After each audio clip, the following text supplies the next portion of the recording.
Hello creative people, আসসালামু আলাইকুম। স্বাগতম সবাইকে আমার জিএফএক্স একাডেমি ইউটিউব চ্যানেলের পক্ষ থেকে।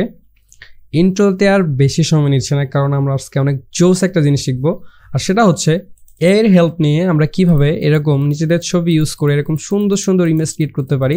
চলুন দেখে না যাক। So let's go. আমি আমাদের যেতে হবে freepik.com। আমরা freepik.com লিখে যখন সার্চ করব, সার্চ করার পরে ওয়েবসাইটে ঢোকার পরে এরকম অনেকগুলা কিন্তু আমরা এআই ফিচার পাবো, অর্থাৎ এআই হেল্প নিয়ে আমরা videos, image, sketch to image, upscale সহ আরও অনেক ফিচার কিন্তু এখানে আমরা পেয়ে যাব। তো আমরা যেহেতু ইমেজ জেনারেট করব, তো এখানে নর্মালি আমাদের জেনারেট ইমেজ যে অপশনটা আছে এখানে আমরা ক্লিক করব।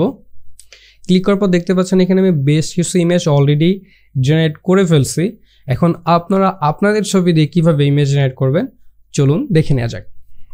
তো এইখানে আমরা যখন আসব, এখানে বেশ কিছু অপশন আমরা এখানে পাচ্ছি। এখান থেকে মেইনলি আমাদের ক্যারেক্টারটা আগে ক্রিয়েট করতে হবে, অর্থাৎ এখানে যখন আমরা প্লাস আইকনে ক্লিক করব তখন দেখব যে এখানে আমরা নাম দিতে পারি, একটা নাম লিখব, দেন এখান থেকে জেন্ডার সিলেক্ট করব মেল, অ্যান্ড অ্যাড ইমেজ, অর্থাৎ এখানে ইমেজ আপলোড করতে হবে আপনাদের নিজেদের।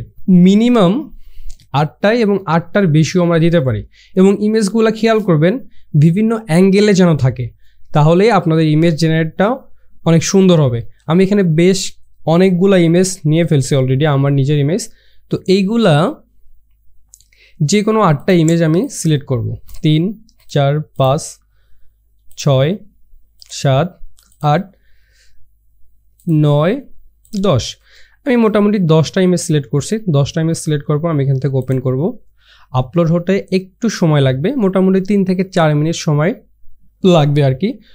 এখানে দেখেন আমি অলরেডি অনেকগুলো ক্যারেক্টার আমাদের তৈরি হয়ে গেছে। এখান থেকে আমরা রিসেন্ট যে ক্যারেক্টারটা ক্রিয়েট করছি আমার ছবি দিয়ে, আমি এই ক্যারেক্টারটা অর্থাৎ এইখানটায় সিলেক্ট করে আমরা এখানে একটা প্রম্পট লিখব।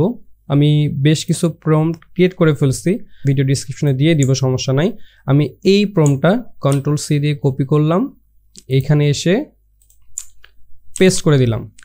দেন এখান থেকে জাস্ট মাথায় রাখতে হবে যে এখানে আমাদের যে ক্যারেক্টারটা আমরা ক্রিয়েট করলাম অলরেডি সেটা সিলেক্ট থাকা অবস্থায় আমাদের প্রম্পট লিখতে হবে যে আমরা আসলে কীরকম চাচ্ছি। আমি এখানে দেখেন লিখছি, the image shows a young man in a suit sitting at a desk in a office. আচ্ছা ওকে, বেশি পড়তেছি না, জাস্ট এখন এখান এআই প্রম্পট এখানে আমরা ইনেবল করে দিব। ওকে, দেন আমরা এখান থেকে 4টারও অধিক, অর্থাৎ 4টা, 8টা, 12টা পর্যন্ত ইমেজ আমরা ক্রিয়েট করতে পারি একসাথে। সো আমরা এখানে বেশি দরকার নাই, 4টা আমরা করলাম। আর এখান থেকে আমরা রেশিওটা সিলেক্ট করতে পারবো, অর্থাৎ আমাদের ইমেজে যে রেশিওটা কত হবে সেটা সিলেক্ট করব। আমি এখান থেকে 3:2 স্ট্যান্ডার্ড সাইজটা রাখতেছি। রাখার পরে জাস্ট জেনারেটে ক্লিক করব। তারপর দেখেন ম্যাজিক, আমরা একটু ওয়েট করি, এখানে বেশি সময় নেবে না, 3 থেকে 4 সেকেন্ড, হাইস্ট 5 সেকেন্ডের মধ্যে হয়ে যায়। ওকে, দেখেন জাস্ট ওয়াও, কত সুন্দর করে এবং কতটা রিয়েলিস্টিক করে আমাদের কিন্তু ইমেজটা জেনারেট হয়ে গেছে। তো যাদের ফ্রিপিক প্রিমিয়াম অ্যাকাউন্ট আছে তারা চাইলে এরকম সুন্দর সুন্দর ইমেজ জেনারেট করতে পারবেন। সো এই ছিল আজকে ভিডিও, দেখা হবে নতুন কোনো ভিডিওতে। Good bye.